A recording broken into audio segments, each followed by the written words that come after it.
Olá, turma, tudo bem? Hoje nós iremos falar sobre as orações subordinadas substantivas. Vocês já ouviram falar em orações, orações coordenadas e orações subordinadas. E hoje nós falaremos sobre orações subordinadas substantivas. Mas antes, vamos refrescar um pouco a nossa memória. Oração, por quê? Porque no enunciado existe um verbo. Subordinada, por quê? Porque estabelece uma relação de dependência com a oração principal, ou seja, uma oração sem a outra não faz sentido. As orações subordinadas são diferentes das orações coordenadas, que são independentes da oração principal. Então, a oração subordinada é aquela que tem uma dependência de sentido em relação a uma outra, chamada principal, e exerce uma função sintática sobre essa outra. Ou seja, ela funciona sempre como um termo essencial, como um termo integrante ou um termo acessório da oração principal, da qual depende. Exemplo, é possível que ele ganhe o campeonato. Que ele ganhe o campeonato é a oração subordinada.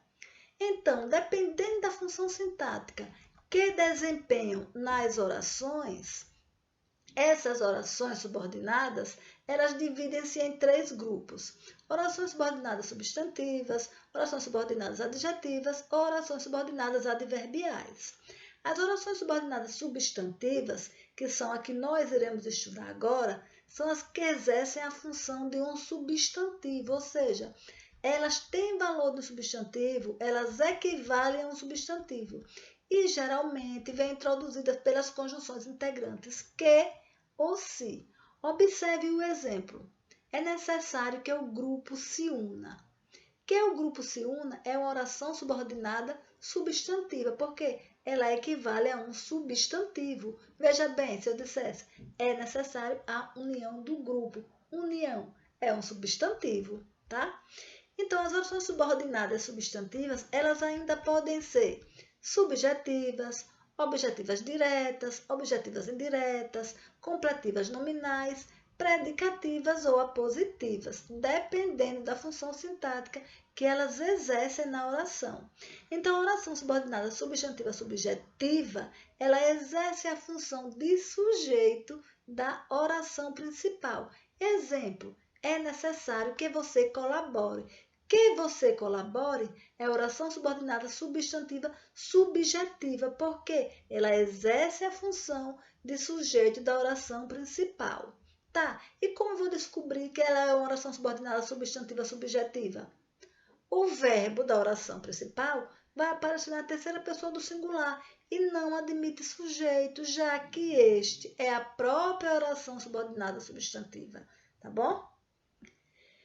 Outro exemplo, é provável que ele apareça. Veja aí, é provável que ele apareça? É o verbo na terceira pessoa do singular, tá? E aí, não admite sujeito, porque o sujeito é a própria oração subordinada. A oração subordinada substantiva objetiva direta é aquela que exerce a função de objeto direto da oração principal. Por exemplo, pediram que nós colaborássemos. Que nós colaborássemos é a oração subordinada substantiva objetiva direta, porque ela funciona como objeto direto da oração principal. E agora, como eu reconhecer a oração subordinada substantiva objetiva direta?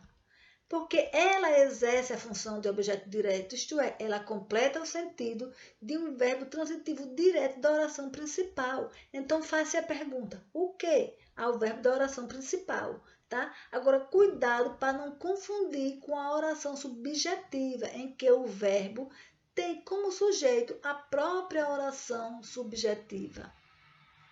E a oração subordinada substantiva objetiva indireta? Como o próprio nome diz, ela exerce a função de objeto indireto da oração principal. Tá? Vejamos o exemplo. A professora gosta de que todos tenham um bom desempenho.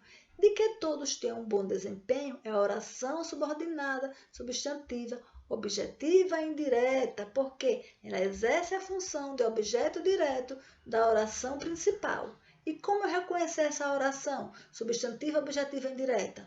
O verbo da oração principal é seguido de preposição, O verbo da oração principal é transitivo indireto.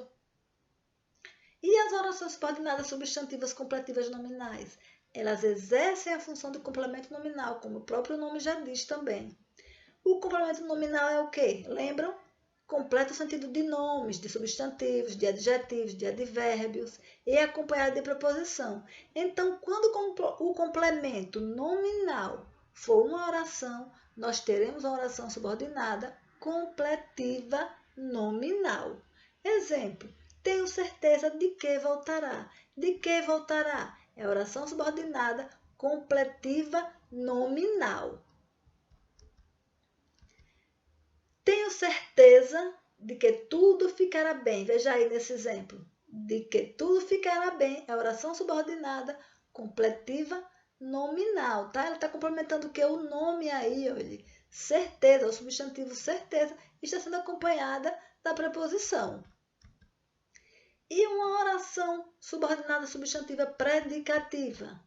Também, como o próprio nome diz, ela exerce a função de predicativo do sujeito da oração principal. Por exemplo, a dúvida era se todos estariam presentes.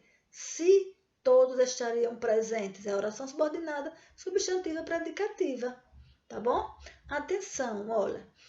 Aparece sempre depois do verbo ser.